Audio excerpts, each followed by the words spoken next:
Hello.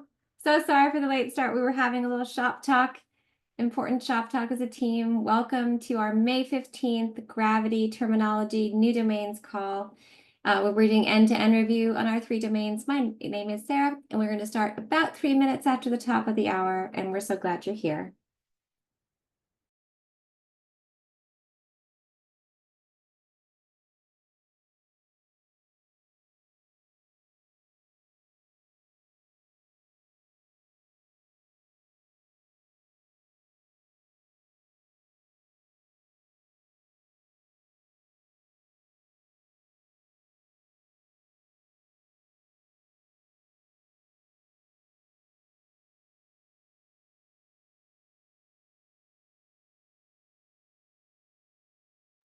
Our friend Susan's coming in from Madrid.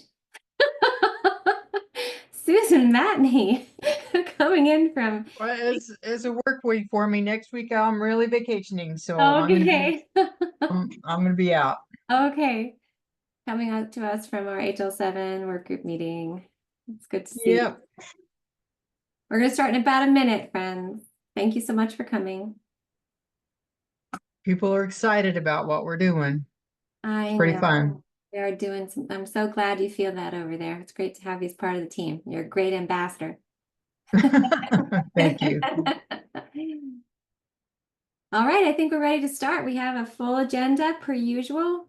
So welcome again, Sarah DeSilvi, Terminology Director, Gravity. If you want to put in where you hail from, you can do that in the chat. And we are on the final stretch of our new domain work for racism, toxic stress, and protective factors. Next slide. Everyone is muted upon entry, but we do a lot of talking. So, just unmute and raise your hand when you feel like you want to add to the conversation. Everyone, please send anything you want to share in the chat to everybody so everyone can see it. And then I say this often, but if it's sent to me, I'm liable to read it out loud. So if you have anything you want to convey directly just to the team, or otherwise you can always email after the fact. Next slide. So as a standards development initiative and as an HL7 accelerator, we have the requirement to follow to comply with federal and state antitrust laws. We do apply these interpretation of following antitrust practices pretty liberally. So that includes not just avoidance of antitrust violations, but avoidance of anything that might be so construed as an antitrust violation. And again, it's part of our affiliation with HL7 and standards-based initiatives. Next slide.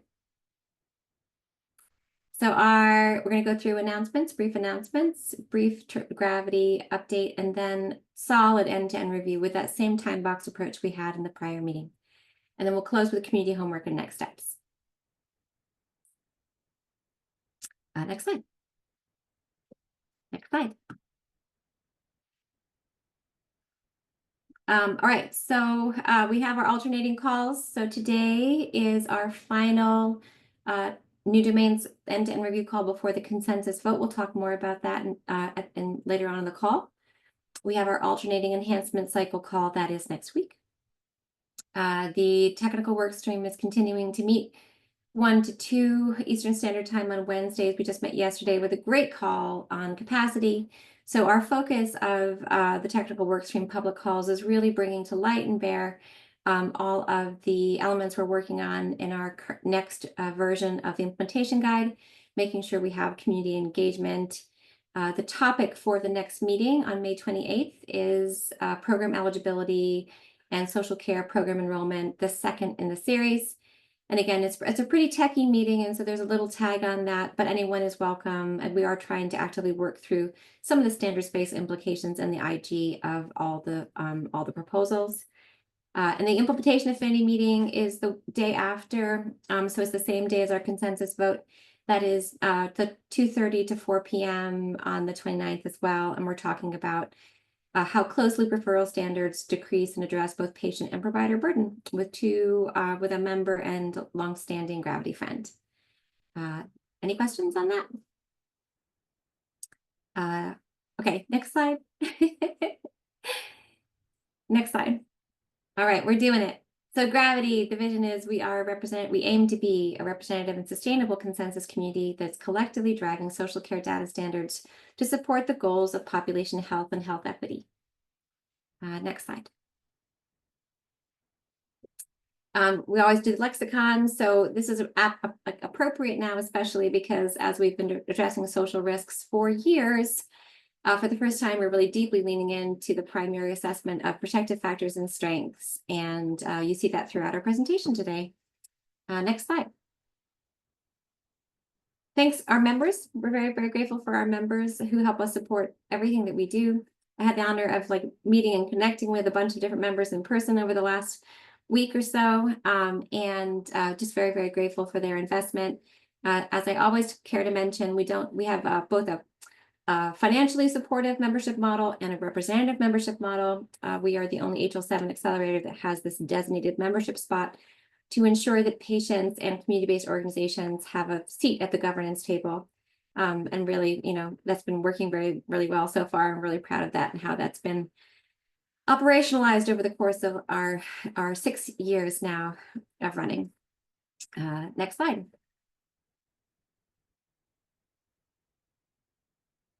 All right, so this is our 2025 roadmap. So as we are closing out our spring domains and we're winding down some of our enhancements work, we're going to do the vote for coding for food on the same day as the new domains. So the May 29th is a big call in 2 weeks. We're looking ahead to the fall and addressing concepts in food access, neighborhood safety, and access to green space. If anyone in the community knows a subject matter expert, please connect us and send us our CV. We do assess curriculum vitae for our subject matter experts because we are an evidence-based initiative. So we really want to make sure that we're getting the right folks to help us lead the charge. And down below, it is imminent. The publication of our SDU 2.3 is imminent, happening any moment. Maybe tomorrow, but very soon. And then we're also working on, as I mentioned, our current technical calls are focused on STU 3.0. We're looking ahead to the CMS Connectathon and really excited to see folks in Pittsburgh for the HL7 Connectathon in September. Next slide. Again, just to make sure everyone knows this is happening right now as we speak. So all work within Gravity is prioritized for the roadmap by the Gravity governance members. So every new domain after this fall is currently getting prioritized by those same members I mentioned, both designated members and the financially supporting members. That includes every new domain and use case. The members also identified all the use cases for 3.0. So the work is truly a collective and it's representative of the voted upon priorities of the whole body and not just one entity. Just like our consensus votes are here. Next slide. And we always try to close out with our principles: improving personal health outcomes, improving population health equity, ensuring personal control, designing appropriate solutions, ensuring accountability, and preventing, reducing, or remediating harm. You can find our principles all the time on the Confluence. Next slide. Oh, hi, Lucy. Yes? Hi, Sarah. Just very quickly, I've been hearing the term more and more could you go back to the previous slide? Whole person care. Are we going to adopt that language, or do we assume that that's implicit in everything we do and say? Or could you just comment on that? The concept of whole person care, trying to unite the service sectors of health and social around the goal or vision or whatever of whole person care. It depends on what you mean by whole person care. There's two different uses of it that we hear in the ecosystem, and that would actually be quite a long conversation. So we've heard whole person care inappropriately used as a replacement for health equity, which it is not. Right. So just stating that categorically, whole person care is not equivalent to health equity because health equity is tied to outcomes and whole person care process. Okay. Whole person care is akin to the holistic assessment, strengths-based and protective factors approaches we take within our work. There's lots of holistic assessment and whole person care in the work of social work and nursing. So to be clear, it depends on what you're trying to make it say. Thank you. All Certainly right, that's really helpful. yeah, certainly addressing social context by design as part of our work and addressing social determinants of health is thinking about people holistically. Because the moment we set out to do our objectives, we left the purely clinical model. Thank you. Yeah. That was the best I can. I hope that was good in a short period of time. But I would love to keep on talking. That was about it. great. Every time code enters our language, it's always helpful to learn when one is suddenly hearing code that Yeah. sounds good, but may be code. So I hope Yeah, I'm that not is the only definitely a person on this code word. call Yeah. to appreciate what you just said. Thank you. Okay, so then I appreciate you, Lucy. So our core questions that we ask in terminology are about identifying standard instruments used to identify the domain, identifying the diagnoses, statements that need to be stated, and it gets interesting in our work right now because we're thinking about both positive diagnoses and negative diagnoses and what that means because of our social risk concepts and our protective factor concepts. And then we want to identify the goals related to whatever that statement is, whether it be the social risk or the protective factor. And then we also want to think about the things that we do, either to minimize the risk or foster the protective factor. And that's everything that we do within our domain work. We're thinking about instruments, diagnostic concepts, goal statements, and interventions. Next slide. All right, so here we are. We've done a lot of work. This is months, friends. We are closing down on months of really thoughtful work led by our amazing subject matter experts and the participation with all of you in community. Very, very grateful. This is our final end-to-end review meeting before the consensus vote, and we're going to be presenting concepts that will be on the master tomorrow evening. Next slide. Just note that because of prudence, because we have so much to cover, we are only presenting on things that are new. We are not representing existing concepts like we have these general concepts that go into every single domain. We're not representing those. And we're just trying to keep it streamlined. And so everything that we've ever presented in the past, everything like every instrument that was, we presented last time, all of that can always be found in the master file when it's posted on Friday evenings. Next slide. We're both in end-to-end review and looking for, so Sarah Bahal, the amazing Sarah B, was thoughtful enough to include the consensus vote slide next. But right now in end-to-end review, our core job is to identify missing concepts, identify incorrect concepts that need to be changed, identify unnecessary concepts that need to be removed, and everything happening in that space happens formally by sending a comment to gravityproject@hl7.org that has to include rationale and evidence for suggested alternate approaches. And then everything gets assessed by the subject matter experts. We have 2 more weeks with them. So close. Next slide. All right, and so on vote, Sarah B, thanks for bringing this back in. So anyone who's ever voted before, you know how this goes, but we're going to run through it. So our next meeting in 2 weeks for new domains is the consensus vote. It is a procedural meeting where we focus on the vote and just the vote. And because of the extent of content, it's really important that you download and look at the master ahead of time, because if there's any changes between Friday and next Friday, we're going to try to get a final master to you out by the end of next week so that you have plenty of time, like almost a whole week to review it. That we are just going to vote in that May 29th meeting. So a yes vote does not necessarily mean that the deliverable is the ideal one from the perspective of the committed party, but that it's better to move forward than to block the deliverable. Hi, Lucy. Yes. Yeah, I'm sorry to keep interrupting. No. I have not been attending any of the meetings, refining the food, everything. You can abstain from that part. So the question is, are we expected to vote when we haven't been attending those meetings? Now, just like always, it's domain by domain and topic by topic. So you can vote in one domain and not another. You can abstain from coding for food and vote for the new domain work. It's all Okay. good. Yeah. Thank you. Yeah. So there's yes, which is just a yes. Yes with comment is yes. But you want to have some kind of statement within the comment and within the yes area, and then formal objection, you have to include a path to address the objection in a way that meets the known concerns of other participants of the project. This is an open consensus work. We're all here together. We've done a lot of work together. So if there's some critical objection, we just need to make sure that by consensus process, your objection is integrated into all the work that came before. Like you can't throw a flag that stops complete play as part of this initiative over the last months. It needs to be able to be integrated into the community's consensus opinion. And then you can always abstain. And then you can always do a absentee ballot if you need to. And then you have 24 hours basically to submit your vote. So by the end of the next day. All right. I think, are we good on this? Again, we'll go through it again in 2 weeks. Okay, go team. Next slide. Next slide.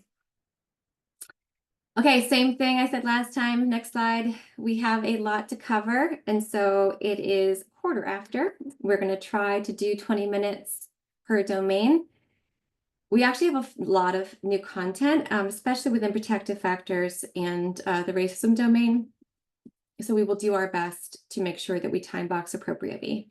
Again, this time, the best time to review anything is in the master file. I do want to note that, especially within the racism domain, there's nothing brand new that we haven't presented to you conceptually before. You're going to see final concepts on general concepts we presented before, and I'll show how that's playing out when we get to those slides. So just want to make sure that we've been giving breadcrumbs as we've been going along. Next slide. Okay, next slide. We are working on some naming elements within protective factors, but in general, it's important to note that as our lexicon slide says, our mission is to address the social determinants of health, there are 2 primary findings that are relevant for people in that domain. There's our findings of risks and findings of strengths, right? And we work to mitigate risks and foster strengths. And so we've long known that we couldn't do what we needed to do within SDOH until we created the balance. It's important to note that strengths-based assessment, and you'll see this throughout the instruments, is core to the practice of pediatrics and family-based care. It's everywhere there, right? Assessing strengths and fostering strengths. It's also critical to family practice, peer support, and very fundamental to the professions of nursing and social work. If you look at Lucy, this is part of what I was hearkening. If you look at the comprehensive assessment concept with the National Association of Social Work Clinical Practice Guidelines, that's like, so when people say whole person care, sometimes it harkens to that very well defined what a comprehensive assessment is. Strengths-based assessments are leading within the comprehensive assessment framework of the National Association of Social Work, practice guidelines. So it's all in there. And we have a lot of social workers in our subject matter expertise, including our dear friend Kwesi. The purpose of doing this is naming and fostering strengths and assets to promote well-being, thriving, holistic understanding, and capacity. We want to know we had a desire to kind of level set on the fairly radical nature of naming strengths, and so we're going to spend a little bit more time on that. So we have a very current deficit-based medical terminology data class, data elements focus. We have a problems list. We don't have a strengths list, even though nurses and social workers and pediatricians are constantly naming and assessing strengths and standardized instruments and free text documentation, right? So we don't quite know how strengths will fit into HL7, USCDI data classes and resources. Okay, so we can say problem-based. That's fine. That's true. Yeah, so that Lucy noted. That sounds great. This slide has been unchanged for a little bit, but I hear you there. Got it. But we don't quite know how strengths and our protective factor value sets will fit into data classes and HL7 resources, but we are on the path to figuring that out. Next slide. Within protective factors, these shifts it's easy to identify strengths and standardized instruments to identify strengths and protective factors. You'll see that today. we talk about diagnosing strengths and assets. We don't quite know, again, where they'll go in the IG, an implementation guide yet, that in HL7 core resources. We're going to figure that out. We still have common goal statements of enhancing strengths, and we still have interventions promoting strengths, right? So the activities are fairly the same, right? Standardized instruments, diagnoses, goal statements, and interventions, but we just do recognize that some of the definitions that exist within HL7 fire might require us to put things in different places. So luckily we have the technical work stream, and we're working hand in hand. We'll figure it out. And then because of the known complexity and opportunity of this, protective factors considerations are on the tech roadmap as an effort this year. So we've been planning for this. Next slide. Any questions on that? Does it make sense that if there's if we're working with a system that knows problem lists, figuring out strengths and where strengths go might require some thinking, it seems like. Okay, next slide. All right, so assessment instruments, there's some brand new ones. Next slide. So we had we talked last meeting about how there were a host of other instruments that were coming in the ecosystem, and we only had the PC and BCE at that time. So a new one includes the Oklahoma State University Protective and Compensatory Experiences Instrument. We also have the Center for the Study of Social Policy Parents Assessment of Protective Factors Instrument. And we met with and have authorization to proceed with naming the strengths-based approaches of the American Academy of Pediatrics in their standardized Bright Futures instruments. We also have another instrument, which is the Family Resilience and Connection Index. So all of these 1, 2, 3, really, and AAP Bright Futures is actually 3 instruments. And then the Family Resilience and Connection Index, they're all going to be found on the master. And we're going to go through themes of them on the next slides. Next slide. So this is the Oklahoma State University PACES Lab Protective and Compensatory Experiences instrument.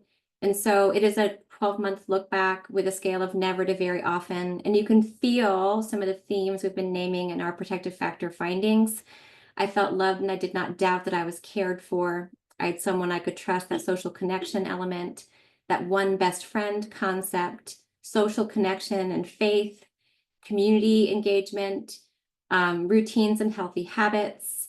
And this is some of those structural elements we were talking about, homes being safe and uncluttered, community engagement, learning, and then physical activity. We've been talking about that as well in our strengths-based findings, and something to do outside of work or school, right? So those are all themes that we've pulled out in our strengths-based findings and diagnoses in previous meetings, and you can see them carry through in the instrument. And again, you can find this on the master tomorrow. Next slide. And then this is the long but lovely Parents Assessment and Protective Factor Instrument. This comes from the Center for the Study of Social Policy, Strengthening Families approach, where they work with communities in states and whole systems on approaches to enhance child development from social justice frameworks, including the reduction of and likelihood of child abuse and neglect. The core thing to note in this instrument is its association with decreasing violence and child abuse and neglect with the families that are in this program, right? The Strengthening Families program is an incredibly evidence-based program, and it works very, very well. And so you can see this is a parent instrument, and it relates to some of those parent concepts we have, feeling positive about being a caregiver, taking good care of children, having social connections, having parental resilience. We have pulled that concept in for a few meetings now. Resourcefulness, resiliency, again, all of these concepts. It's a very long instrument. We can't go through every single question, and my apologies on that. But you can see these themes that we mentioned on our previous protective factors concepts here. Again, parental competence, parental resilience, nurturing and connection, social and community support. Next slide. I'm just trying to follow along with questions. I hope we're doing good. Okay. And here's more resilience concepts, and also just managing emotions, that social emotional competency, those strengths findings that we had specifically for individuals and parents, you can see them all happening on from like 38 to 46. And again, this is the importance of this instrument is how evidence-based it is in large system community implementation to helping communities move through strength-based approaches towards community resiliency, community wellness, and better outcomes for kids. Makes me emotional. I'm sorry. Hey, Sarah, Lucy, she put in, does use of these instruments require payment to sources? So you might want to mention a little bit about that, what Yes, we so do. the PAPF does not require payment to sources. There are the CAMI instrument requires permission. It does not require, that you're going to see later, it does not require money. Implementation of the AAP instruments requires money to implement, but not money to access. So I think I answered all those questions for you. This is a freely available instrument on the Center for the Study of Social Policy website. To get their, advising support requires money, but the instrument's freely available. Lucy, did that answer all your questions? I hope hope so. This came up for the Oklahoma one. Does that require a fee? No, you can access it and download it. Yeah. Okay, thank Yeah. you. The only ones that are not freely accessible because they require licensing for use are the Bright Futures instruments. We're sharing them on my own license, but we are going to be working with we met with AAP, and we're going to be working with Bright Futures on encoding those instruments. And I just want to note, like, Bright Futures is we'll get to it, but Bright Futures is so widely implemented and used, and the license fee is so nominal that every single kid in the state of Vermont has a Bright Futures questionnaire every single visit for the last 15 years, right? So it's a very largely implemented instrument, and it's coming also to Georgia, apparently. Next slide. Thank you, Susan, for highlighting that. Yeah, sorry, I lost that in the threads there, in the links. So then the next instruments we have are the American Academy of Pediatrics Bright Futures questionnaires. So the Bright Futures questionnaires were developed by the American Academy of Pediatrics as a part of the Bright Futures Initiative, which is a national health promotion and prevention initiative supported by HRSA, and includes age and developmentally appropriate instruments for any and all pediatric well visits. And it's intended not just for clinical use, even though it's heavily used in clinical settings. It's available for, education settings, home health settings, preschool, you name it. So we met with AAP and are going to be working with them over the course of the next period of time to try to get their instruments in to our standards-based value sets, principally because they have this methodology for screening for all core social risks.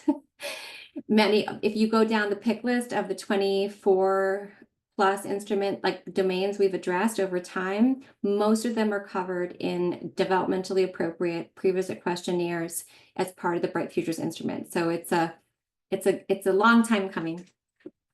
So you can see from a strengths-based perspective, the primary question, the one I love so much when I do this work with my own patients, is what are you most proud of about yourself? That's a free text answer, but it's a really powerful answer. And then these questions, we tried to show you how these questions are repeated across ages 11 to 14, 15 to 17, and 18 to 21. So what are you most proud of about yourself? That those healthy behaviors and healthy activities, that one adult in my life who I can go to for help, having a friend and a friend group belonging, being helpful, feeling resilient, hopeful and confident, and becoming more independent. And then all of those core questions are themed by self-report, and there's a parental report version as well, across ages 11 to 21, every single well visit, every single time. And then the idea is to work and to try to figure out gaps and opportunities for supporting protective factors and strengths with that kid in your clinical relationship or social relationship. Next slide. Whew, I'm trying to, there's so much content. Over the next questions are different for the different age groups. And you can see again, these themes of the strengths that we talked about and identified. So connectedness with family and peers. So spending time talking to your parents, getting along with your family, doing things with your family, having an adult you feel connected to, getting along with friends, and having a close friend, right? Again, these are all concepts that we identified in our protective factor diagnoses. Next slide. And the connectedness to the community, we heard this from Dr. Songbook Ulrich when she presented at the National Indian Health Board. So having activities or things you like to do after school and on the weekends, helping others at home, in school, or in your community, having interests outside of school, and doing things you're good at or are proud of. And then, do you have things you enjoy doing at school? Again, the instrument is quite long, because in addition to this, it's addressing, nutrition and sexual health and brief topics in anxiety and depression and substance use. There's just a whole series of questions that are geared for the developmental age of the individual, but these are the strengths-based questions within the questionnaire method. Any questions on this? All right. Okay. Then this is again, Lucy, one that I have abstracted. I have them all pulled into the Google Drive because of my license as a clinician. Next slide. This is an instrument from the same folk who gave the Benevolent Child Experiences Scale, right? The CAMI team. We met with them. They are totally lovely. So this is the Family Resilience and Connection Index. This is a different instrument. You need to write them for permission for it. And so we don't have the instrument represented here. We have just the questions. But the primary question is, when your family faces problems, how often are you likely to do each of the following? Talk together about what to do, work together to solve our problems, know we have strengths to draw upon, and stay hopeful even in difficult times. And then these concepts are very similar to the parent and the Oklahoma instrument and the parent's assessment of protective factors, about parent handling well the day-to-day demands of raising children. Again, that parental resiliency concept. So it's like parental competency and parental resilience, again, all of those being part of our final bit of the framework within strengths, which is the parental concepts. All right, I think that's our instruments. Next slide. Whew. Again, there's a lot. Yes. Hi, Lucy. Sarah, I guess I'm going to say that given that you have permission to put all of these in Gravity documents, I still think it would be helpful to let people know when they want to use one or another. Do they have to get permission or do they have to pay? The fact that you're a clinician and you have accessed these, and now, I mean, you have standing, and Gravity certainly has standing to ask permission to put a link to these documents in our final standards. But that doesn't mean that somebody who clicks on that link, just a random person or organization, what do they have to do to be able to use it? Yeah, so Or is that's it part of the link that Sarah Bahal put in there. So oftentimes the instruments we elevate have licensing requirements. Like Prepare is a great example of that. The AHC HRSN has the same thing. So we haven't taken an approach to it's so complicated, that answer, that we usually just send people. We have to address that when we do LOINC codes, but usually for implementers, we ask them to look to the primary website or host or owner of the instrument. But it's not new to this. Like Prepare has very extensive licensing requirements, and so does like AHC. I think I'm okay. So people out there used to accessing Gravity to see what they should be using or doing are used to the idea that they're going to have to communicate with the sponsor or the source about something. Okay, thank you. We have it in our accepted instruments page on the Confluence. We have a whole statement on that, like about That's great. licensing Thank you. applies. Yeah. Okay. Great. Awesome. Okay. Next slide. Okay, so now we're going into, again, our protective factor framework is based on the synthesis of the approaches of nursing, social work, pediatrics, family practice, and the administration of children, youth, and families, and all the literature we can find So there's a couple findings that came directly from the Administration of Children and Families. Again, we weren't able to have our ACF expert be part of our work because of the state of things. We are trying to diligently follow the ACF protective factors framework when we can, though. And that brought to light two new concepts that are pretty critical, again, from evidence-based strength associated with better youth outcomes. And that includes being enrolled in a positive school environment. And we have a definition for that coming. It's directly from the Administration of Children and Families work, and living in a positive community environment. Again, both of those evidence-based as critical protective factors for specific populations of youth at risk. And again, this is just to honor our friends at ACF because they weren't able to be with us. Next, and that's the only new thing on this slide. Next slide. And those are in the structural section because they're in the structural section of the ACF work.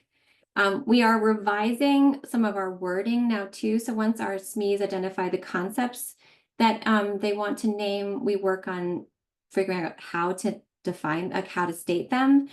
Because basically of the extensive literature, Jessica Sandwick-Ulrich, and how we see concepts represented in the American Academy of Pediatrics and otherwise, you could see this on the Bright Futures instruments. We're moving from feels connected to one's culture to the concept of cultural connectedness, because that's actually what's able to be defined. That's how we talk about it. Same thing with community connectedness, family connectedness, and friend group connectedness. Again, those if you remember the beautiful wheel of Dr. Sandwick-Ulrich, that is, those concepts that she has defined in her own Indigenous connectedness framework. So that felt correct. And again, it matches AAP and ACF.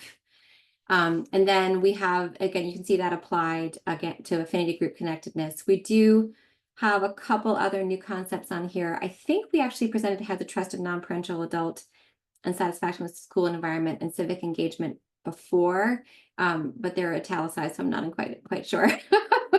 But I remember civic engagement being our response to the Z to your civic muscle concept. So just know we're trying to make sure that we listen to all you. Next slide. And you can see actually on the, if you go back, the link here for some of our citations is from the Center for the Study of Social Policy Strengthening Families framework, which is the framework that created the Parents' Assessment of Protective Factors. Okay, it all ties together. Next slide. We are trying to also, in end-to-end review, eliminate things that are duplicates. We don't need balanced nutrition if we have balanced diet, right? And then part of that, pruning is we pruned out a concept in that was too discrete about the number of minutes and hours of physical activity. And so we have adequate physical activity, and we changed based on the thoughtfulness of our dear friend Monique, physically strong to just feel strong, because you can be emotionally strong as well, and moving again away from those feels statements to the statement of the concept, which is able to be defined. So feels athletic moves to athletic. Next slide. Again, more pruning here. So when it came to some of these italicized concepts are just, I'm now remembering, are italicized because they're works in progress. We know we want to name concepts in creativity, musicality, being artistic and artistry, and resourcefulness. We're still working on the wording of those. We are pruning able to perform creative activity because it seemed more like a functional finding than the kind of strength-based assessment we know is important. So this is the creative set as it stands right now. Next slide. I'm going to need some throat lozenges by the end of today. So aligned again with Dr. Sandwick-Ulrich and the way we talk about concepts and the way concepts and their definitions ground our terms. Feels connected to nature is evolving into nature connectedness, which is a definable thing.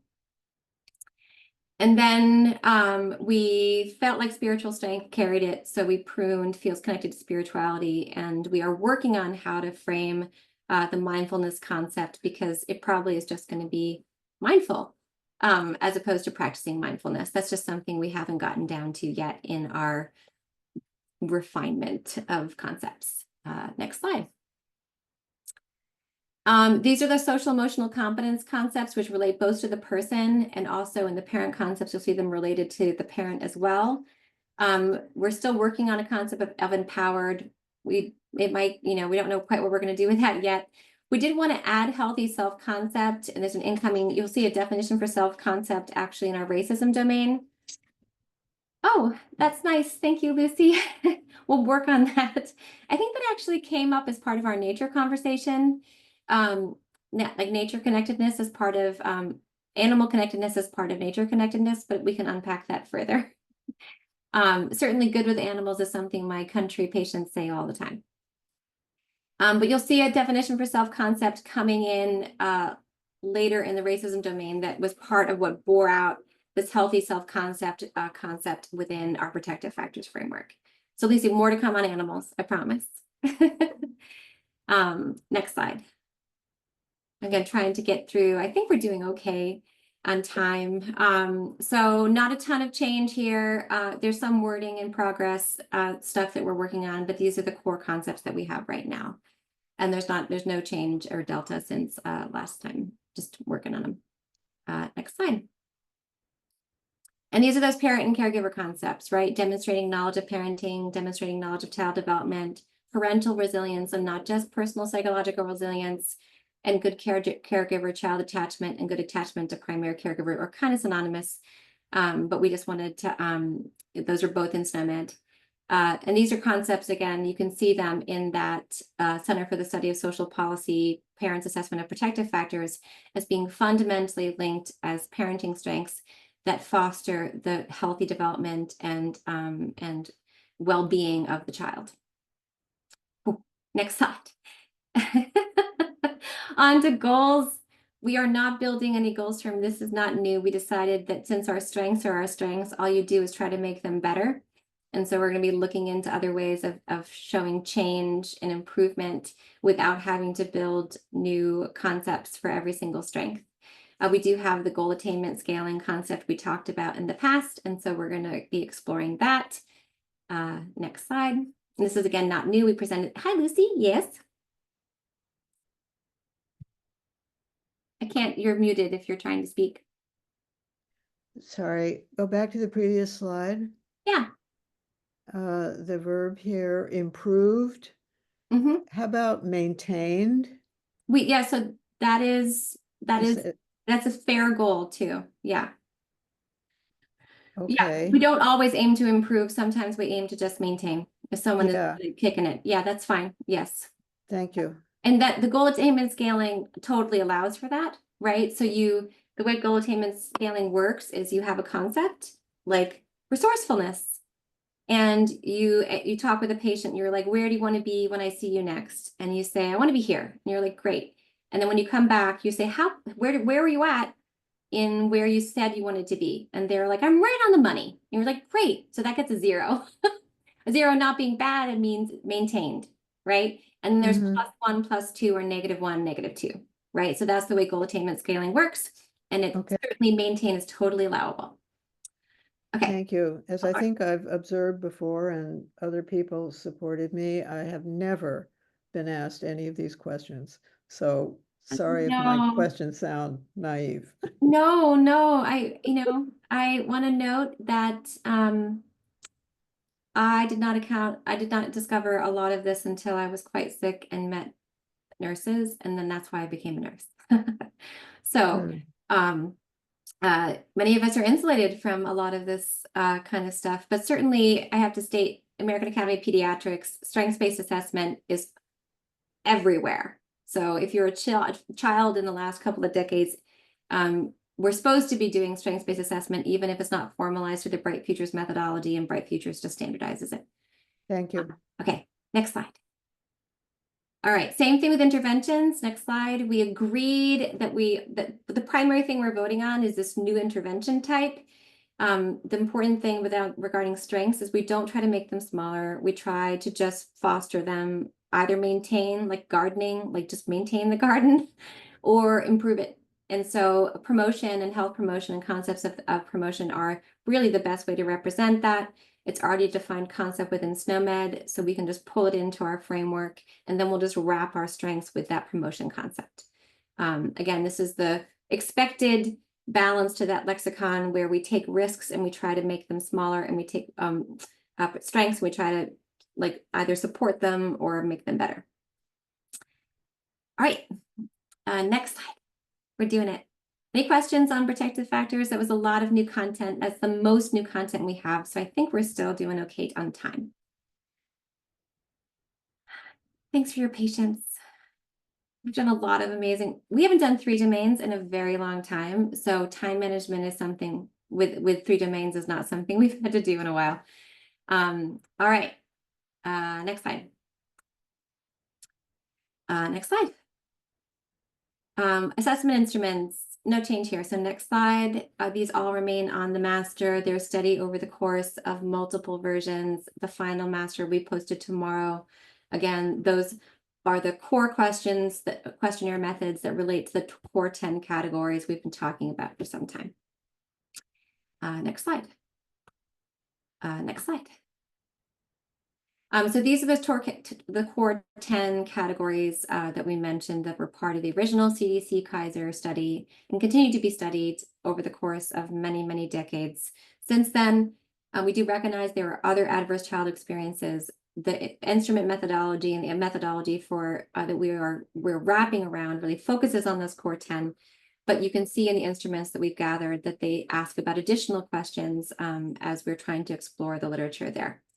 But again, our diagnoses, our approaches really focus on these core 10. Next slide. All right, so these have not changed. So these are the risk for toxic stress physiology concepts aligned with the ACEs-aware toxic stress risk assessment algorithm. Whenever you're saying high, intermediate, and low, you have to say as evidenced by blank. Right, so this is going to be the methodology that we have to defend that high, intermediate, and low statement. Luckily, ACE is aware, and their beautiful algorithm exists as a reference and definition. Next slide. And then now we're going into those categories, right? And the categories relate both to current exposures and look back, right? So the adult looking back into their childhood experience and assessing the child in the moment.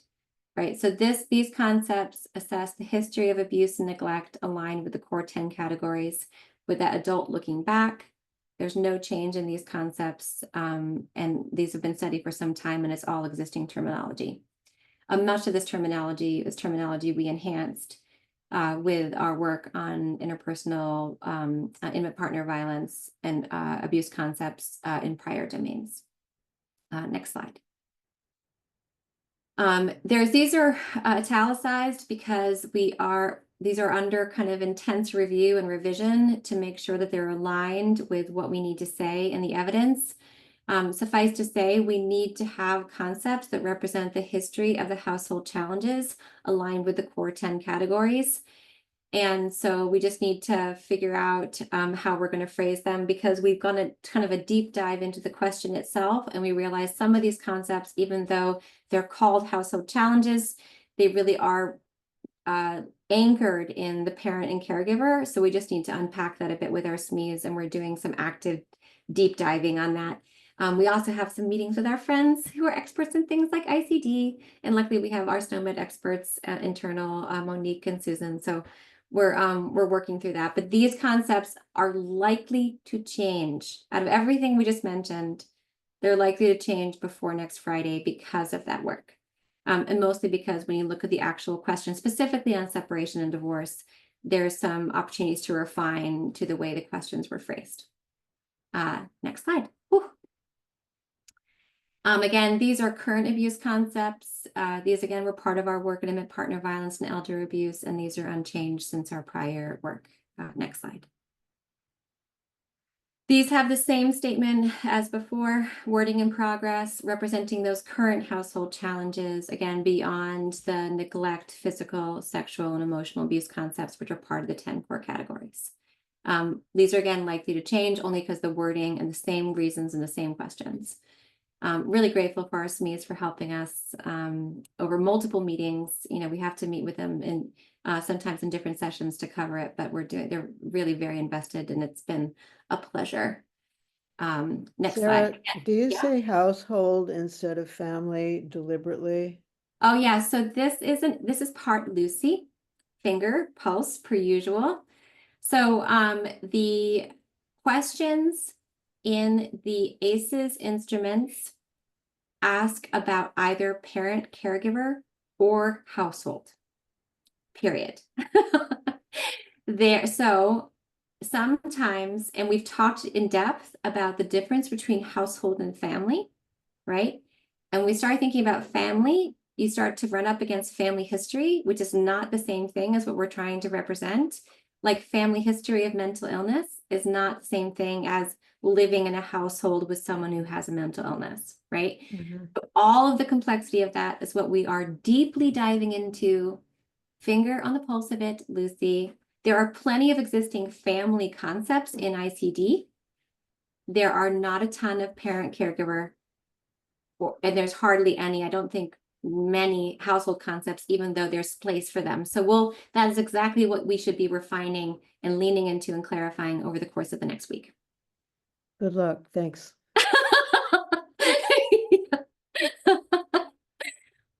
Okay.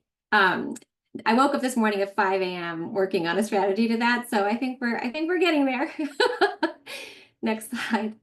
You can see the household mental illness question, for example, like that is not family history of mental illness, but household is exactly what the question is because it's about exposure to the child, right? So we got to figure this out. Next slide. We are suggesting adding an additional concept which covers the adverse childhood experience associated health conditions. If you remember the algorithm as presented by Micah or Dr. Owen, Mackay and Dr. Owen, when he presented the ACEs aware algorithm in the literature, part of understanding risk for toxic stress physiology is whether the individual is demonstrating any risk at this time, right? So there's the exposures, and there's the toxic stress physiologic response, and then there are the outgrowths and conditions and symptoms that are born of that, right? So there is this concept of the adverse childhood experience associated health condition. There's tables in the algorithm with all of those conditions noted, and so it seemed important to talk about this, especially when we consider our goals, which our goals are often to prevent this, right? Because we recognize the risk for toxic stress physiology, and we're trying to connect people to strengths and interventions in order to prevent adverse childhood experience associated health conditions, right? So that is, part you can imagine that throughput, right? So the diagnostic concept of concern is the adverse child experience associated health condition. Again, all that's in the algorithm. Next slide. And then the goals are related to that. So next slide. So we know it's easy to state the global goal. We want to ensure the patient or client understands toxic stress physiology based on their present exposures. And we want to prevent, prevent or improve, or I'm sorry, I forgot a word there. The harms of toxic stress physiology as evidenced by the absence of ACE-associated health conditions, right? So you take the kiddo and you say, this is your environment. I'm connecting you to the Boys and Girls Club. I'm connecting you to mental health counseling. I'm connecting you to a sports team. I'm wrapping you around a supportive community. I'm getting you into nature. We're going to talk about mindfulness, and we're going to try to prevent like the conditions that are associated with this risk, right? So that's what we do in clinic all day, every day. So it's hard. So that part, the global goal is clear, right? And you can see demonstrating understanding of toxic stress physiology is a concept that's very clear to state, right? It's really tricky representing prevention and improvement as goals in terminology. We've just been like talking about it a lot.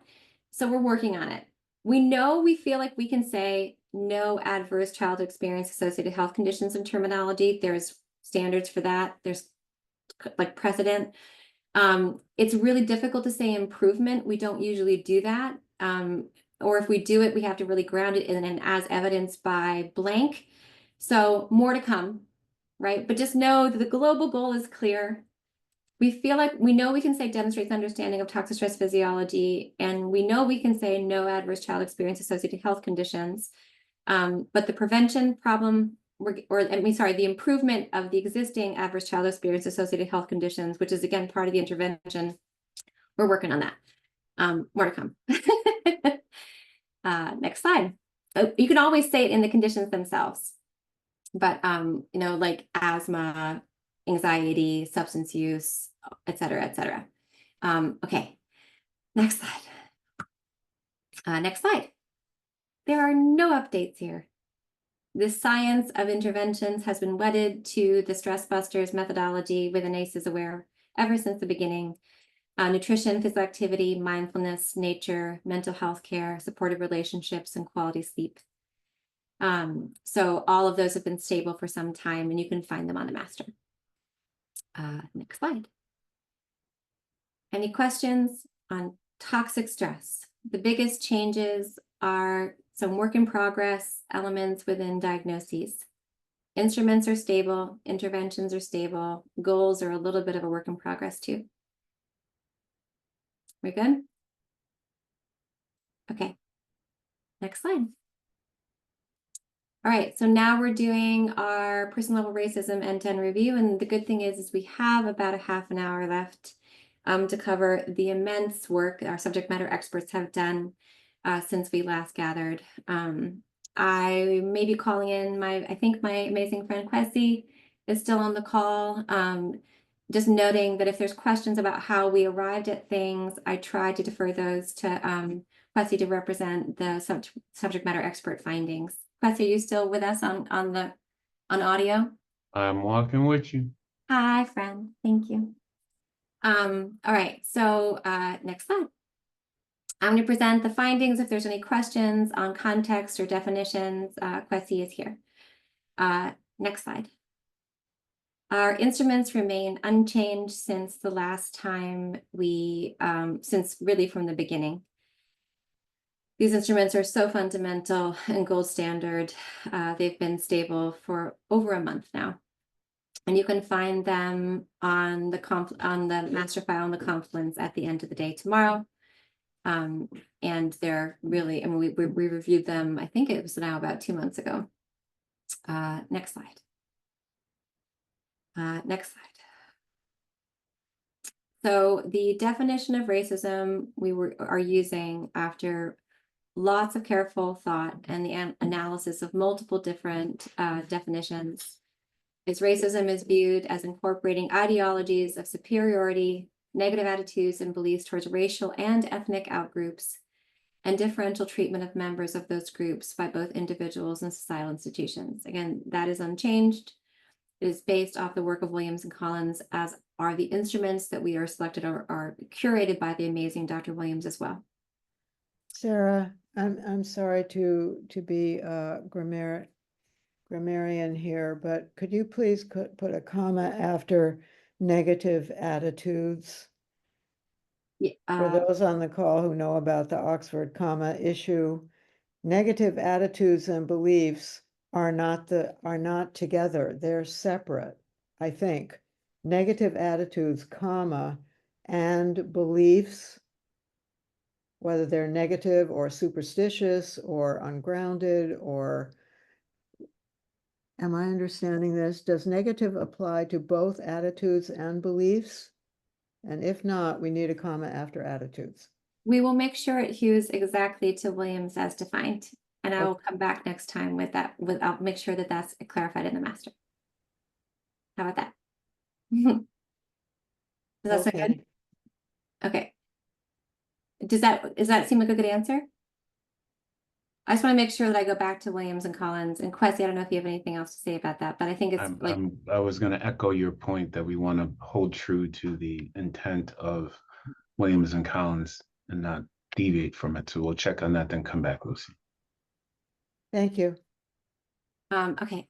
Thank you, Kwesi. Next slide. I'm going to guess that they didn't put a comma here because this has only come up like in in courts the last 10 years, and their work is Precedes it. Yeah. yeah, thank you. All right. Next slide. Next slide. So the intent that we have had with this domain has been consistent, conveying, we wanted to develop concepts that convey the broad experience of racism, inclusive of ethnic and racial discrimination. We wanted to lean into how discrimination and racism affect trust within the health system. And we wanted to not neglect to think about internalized racism and how it manifests in health and health outcomes. Not on here, but here on our slides is finally, I think we might be mentioning it later. I'm just trying to remember all the content. I don't neglect to talk about how we are finally in these slides naming concepts in systemic racism. We've talked about this a fair bit, and I think we mentioned it later, but I just wanted to mention that that's another critical story that we are naming in our terminology that you'll be seeing today. Next slide. And this is, you can see the definitions on the following slide. So we just mentioned and reviewed Dr. Williamson Collins's definition of racism. The internalized racism concepts you'll be seeing today are as defined by Dr. Kamara Jones.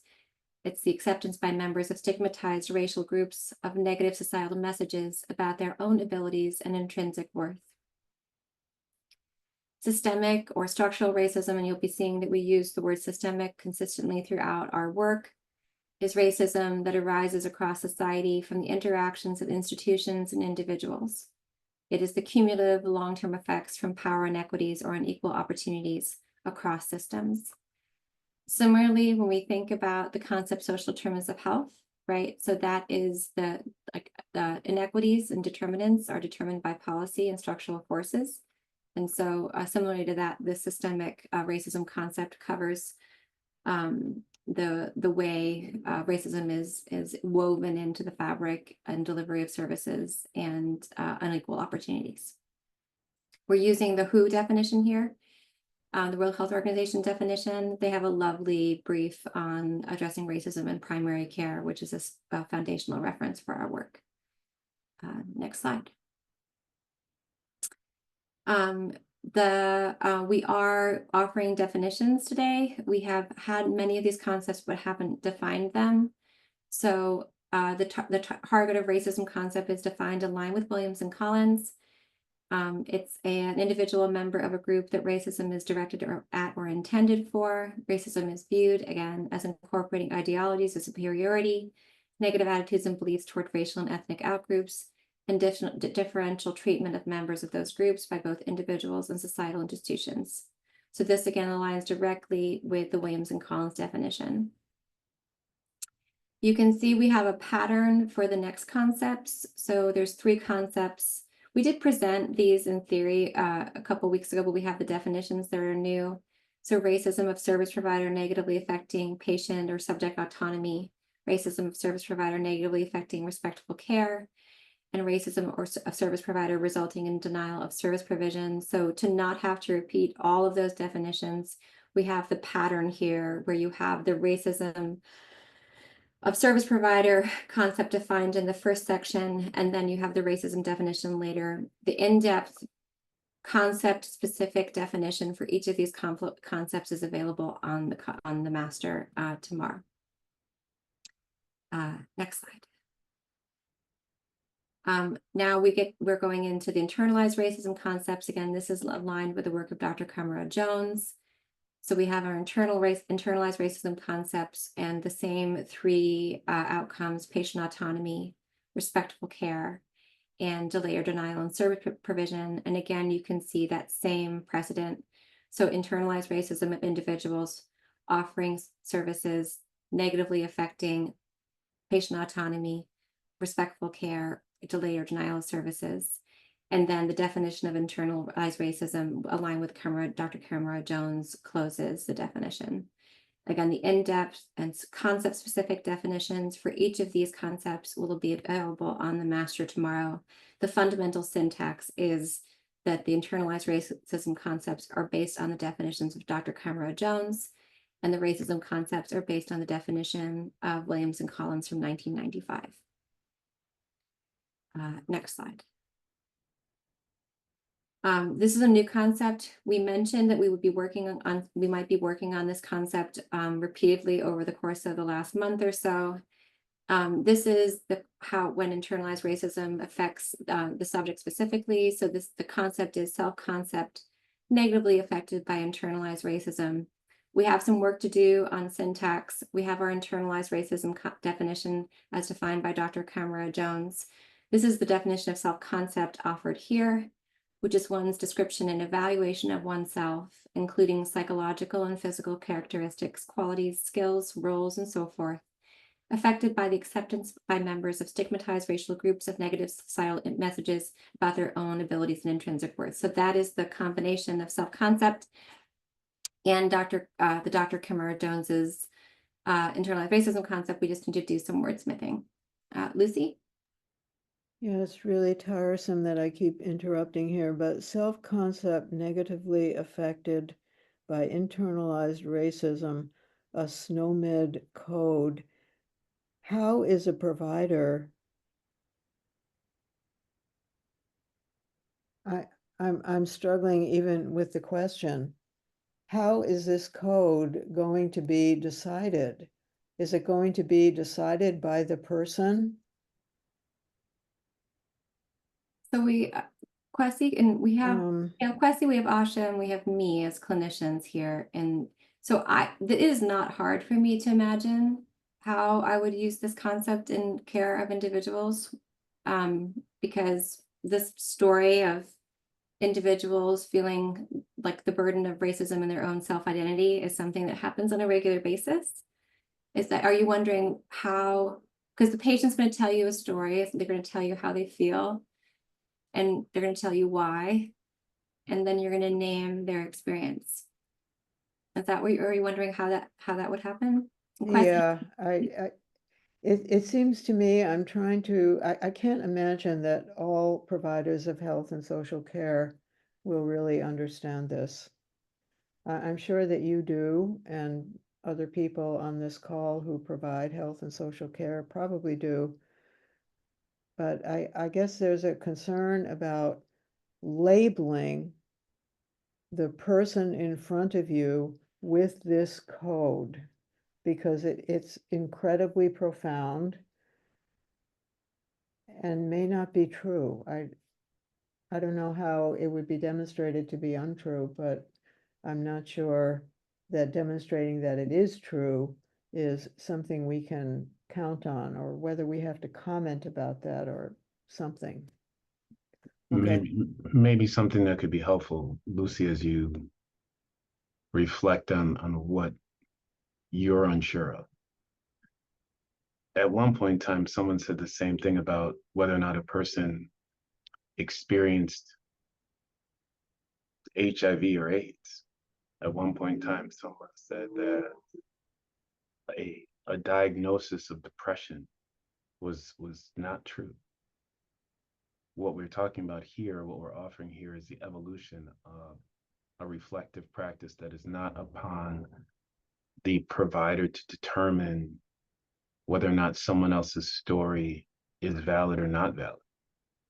It is affirming the bidirectional relationship between the human being who's in the role of the patient and the human being who's in the role of the provider. That is all. If we default to whether or not we individually believe something can happen or not happen, it will never happen. We'll just continue to have a space where I just don't feel that it's possible. And the second piece to your point is we tend to believe, and I say we, thought process of the subject matter experts is that we're not labeling anything. We are supporting their narrative. We're supporting their identity formation. And we're also supporting the identity and growth formation of the clinician, the system. And in that way, that's not a label, it's an offering. Code, to me, as a clinician, has always been an offering to support the relationship that is happening in the course of care. That's really profound. Thank you.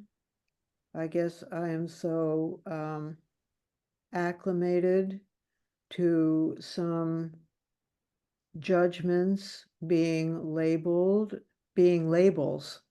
and thereby compromising the person in front of you. Thinking about this as an offering is really different and very consistent with the strength-based approach, I think, that Sarah has been talking about and all of you have been talking about within these domains. So that's a new thought for me, and I really appreciate it. Thank you. Oh, wait a minute. Sorry. But I think to Kwesi's point, sorry, I'm trying to turn my mic up here. this is a way to kind of frame it to make it conceptualized so that more people can talk about it because it's not being talked about. So you have to Kwesi's point, you have to be able to start somewhere in order to be able to have the conversation at all. And if people don't have the words, then you have to give them the words to be able to start to have the discussion. I think that that's what I heard Kwesi say and what I took away from it. Thank you, Jonathan. Any other thoughts? Thank you, Kwesi. Thank you, Lucy. Thank you, Jonathan. All I want to offer in closing is the concept of data justice is woven through our work from the beginning, naming things that previously could not be named. And the education that involves in the language making that we do is critical in this domain, but not new or unusual. We find ourselves continuously trying to tell critical stories that could not be told prior, and developing a language to tell those stories from a social justice, data justice framework. So thank you so much for that. Any other thoughts before we move on? Okay. I want to note that this particular concept took a lot of time for the SMEs to get to a point where they felt like it was ready. So thank you. I want to just honor and thank the SMEs for that work. It was many, many weeks of thinking and care. All right. Next slide. These concepts are not, the concept is not new, but the definitions are. They're a little bit of a work in progress. But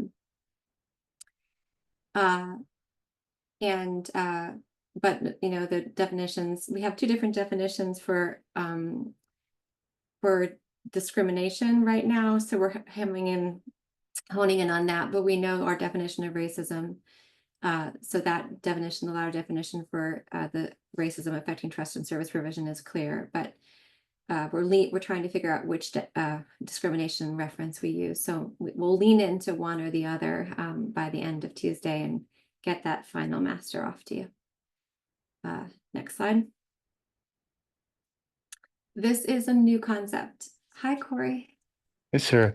I just have a question about the previous one about why it was chosen to say affecting trust as opposed to, reducing trust, or is there some other direction trust might go, or was there a reason for being general there? That's a good concept. Usually we've been leaning into negatively. This is an very early concept in our work that hasn't changed for some time. We have been careful to clarify the direction.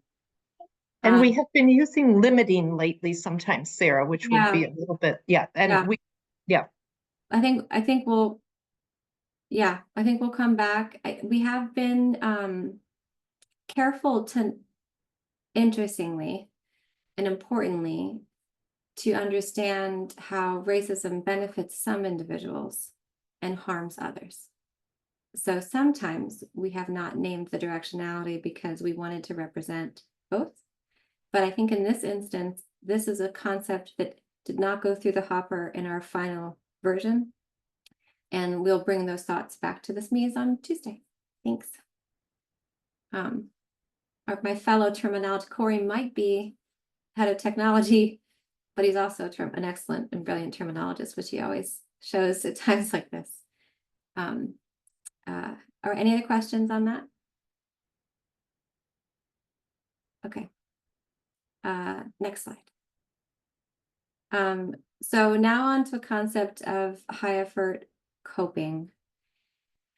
We were originally addressing concepts in high effort coping, otherwise known as John Henryism, within our toxic stress domain. And then because they're so grounded in racism, they have come into our racism domain.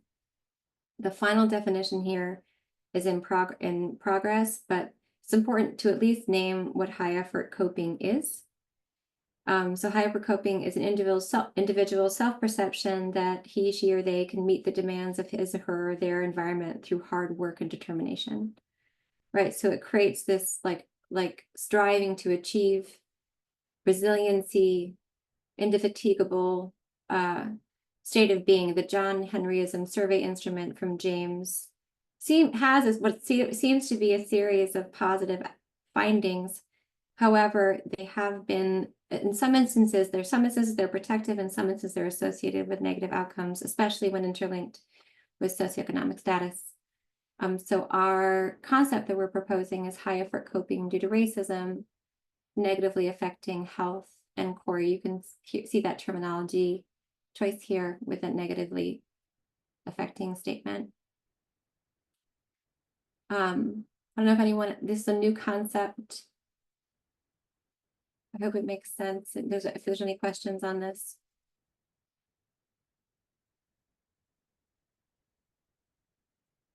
I guess I'm gonna say, can meet the demands, with all due respect to Mr. James, 40 years ago. I'm struggling here because structural racism is so pervasive, so strong. We see it rising up as normal discourse now. The idea of someone meeting the demands just seems too much responsibility on the individual to accept and survive, rather than, I don't know, resisting or fighting or understanding that they're not alone in being unfairly and unjustly singled out. Does that make any sense? I don't think that a professional should be able to assume that an individual can meet the demands of the environment through hard work and determination. I don't. Structural change. Lucy, if you want to finish your thought, Oh, sorry. then we'll respond. Go ahead, Lucy, finish your thought. Yeah, I'm just saying that this is a very high demand from my point of view, and it's not fair. Individuals subject to extreme toxic environments and stress obviously have to be encouraged to learn to cope, but defining cope as meeting the demands doesn't seem to me to be the right language or the right attitude. Maybe I just have to think about this more, but if I'm suffering from extreme toxicity and I have a professional telling me to learn to meet the demands of that toxic environment, I don't think that's fair.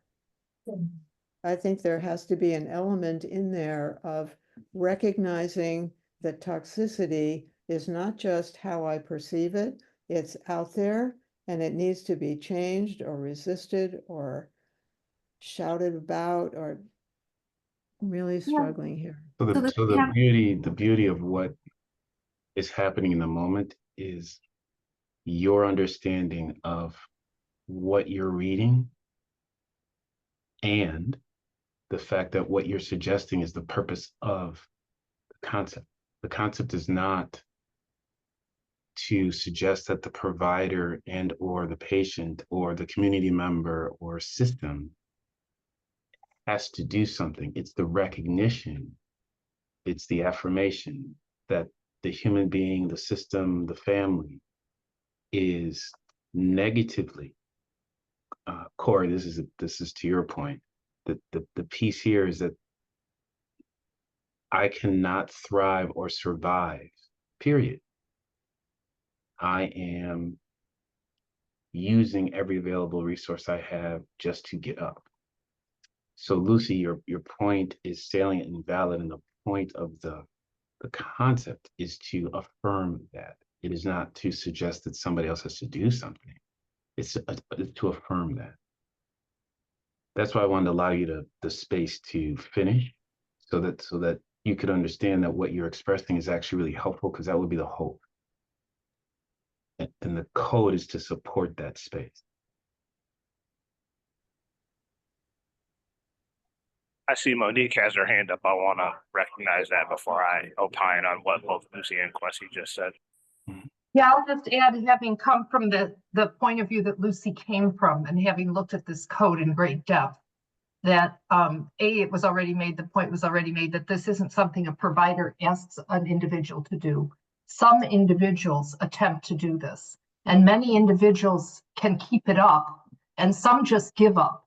And everybody is exposed to the attempt. I think in society, some people, there's a misconception that some people overcome things because they're so driven and determined that they make it. And that comes at a cost. That's why we added the negatively affecting very specifically here. And, there is some literature, Lucy, that suggests that, this kind of approach helps people have a better mental health, but that mental health is coming at a cost too. The analogy I gave is I can briefly have a drink of alcohol and feel better for a few minutes, but there's a cost of that. And so some of the literature sort of cites the physical effects and the medical and the mental effects, and sort of says, well, the mental effects is that they do better, but physically there's a cost. I think that are looking at this, it totally comes at a cost. And this is an effort to describe that this is somebody who is experiencing that cost. So that's the best I can try to say from my reading and trying to understand it. And to when we talk about trust, Jonathan, you're breaking up and every word is a pearl. So when we talk about trust and the lack of trust, and we make that assumption, it is widely understood that because of institutional systemic racism, people lack trust in the system. And when somebody shows up to a service or a care provider and it's already assumed that trust has been established without acknowledging that there are external factors that precipitate the way people experience the world, you have to be able to give them an opportunity to be able to have that conversation. So, Lucy, what I hear you saying is the semantics is saying putting the onus back on the person that is suffering from the effects of racism isn't fair, but we have to be able to contextualize it in a way that allows a service provider to be able to have that conversation, to acknowledge that there are external factors of systemic racism that may be experienced, that they have to be able to acknowledge and validate so that they can engender trust to be able to allow that person to express what it is that they need in that moment. wonderful. Thank you, Monique and Jonathan and Kwesi, for this conversation. Yeah, I wanted to note, Lucy, there's a lot of really good literature on the confluence that is support, can kind of go deeper into this concept if you like. Any other thoughts? We do have our systemic racism concepts, which have come up so just directly, so I'd love to get to them if we can. But I don't want to move us too fast. I feel like I'm the beta test for our wonderful SMEs who've struggled with the concepts and the language, and I'm encountering this for the first time. And I really want to understand it, and not everybody who's going to encounter this really wants to understand it. So thank you for your patience. Thank you for caring to understand. All right, next slide. I think we can get through at least a high level view. Okay. We have, as I mentioned earlier, we've been aiming at addressing even though we're focused on person level experiences of racism by design, our SMEs have asked us to consider systemic or structural racism from the beginning. It is not, Kwesi, do you want us to say something? Oh, no, I'm walking with you. Go ahead. Okay. So we have a pattern in Gravity where we try to clearly name how forces are influencing other desired outcomes. We did this with prior domains. We explored this was incarceration. So we're leaning into that pattern in these concepts. So the definition of systemic racism comes again from the World Health Organization, addressing racism in primary care PDF, which is a foundational resource for us because many of our SNOMED concepts get evaluated for international use. And so we try to use World Health Organization definitions when we can. You saw the systemic racism definition earlier, along with the internalized racism definition from Dr. Kamara Jones. And so the syntax is when you have the systemic racism concept, which is racism that arises across society from the intersections of institutions and individuals, the cumulative long-term effects from power inequities or unequal opportunities across systems. Right, so then we're able to name, based on the definitions and concepts we've come up with in prior domains, how systemic racism limits food security, transportation security, employment, education, housing security, access to health services, and access to mental and behavioral health services. All known, evidence-based, and we have, again, all of those concepts identified in our prior domains. This is new, but again, we've been speaking about naming these concepts for some time.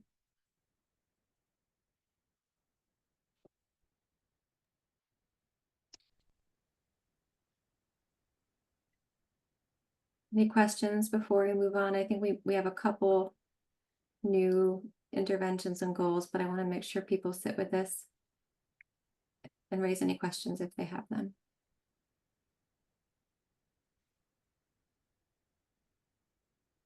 We've been talking about these concepts and the forces the whole day. So I'm glad to be able to represent them. And again, the extensive work of the SMEs to get here and the care. So just very, very grateful for our subject matter experts. Next slide. Next slide. These goals have not changed since we last presented them. We have definitions incoming. Respectful and collaborative care, both well-defined concepts in the literature. Next slide. Next slide. There are no changes in interventions. So the master file remains the document for all previously presented content. Next slide. All right. Any other final questions before we go? I want to thank you all for your patience and your thoughtfulness and your care in walking through these critical concepts over the course of the last hour and a half. Next slide. Your homework, next slide, is to engage. Again, we put in italics some things that might change. The biggest change is definitions will be added, but those all are going to align with previous syntax that we have so far. And the biggest change to see will likely be in the toxic stress master file, but there's going to be a new master file posted tomorrow at the end of the day.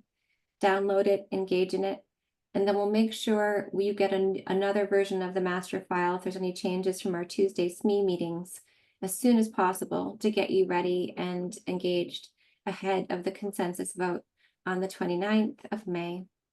If you need a absentee ballot, we want to get you one. Just email us at gravityproject@hl7.org. And I did mention all the literature the amazing Sarah Bahal has put in is in here. And again, I want to thank our terminology team too, Susan and Monique and Asha and Sarah, who just have put extensive work into getting all this content ready and getting you, and assisting with the concepts and the subject matter experts. So thank you, friends, and really appreciate your patience over the course of the last hour and a half and your thoughtfulness. And we will see you in 2 weeks for the final vote. Take care. Appreciate everybody. Kwesi, we love you. Thanks, Thank you. everyone.